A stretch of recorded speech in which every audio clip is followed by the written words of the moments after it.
Төккен көз яшларымыз тамчы-тамчыға қошылып өзенлерге чевірілді.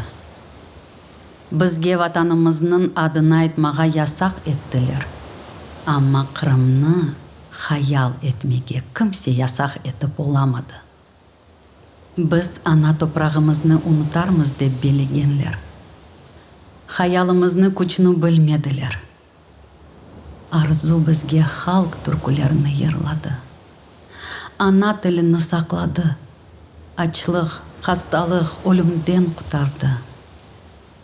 Бұ хаял, бұ арзу ел-елдан бізні да күчлендірді ве миллетке чеверді. Ве шу миллет қайта жағына емін еді. Чүнки анда, Крымда дедемнің құрған еві, бабам сачқан бадем терегі, анамның бүлір сулы чешмесі, сазнын ұнытылмас нағмелері. Ярым асыр девамында өз евлятларыны беклеген бізім ана топрағымыз қалды.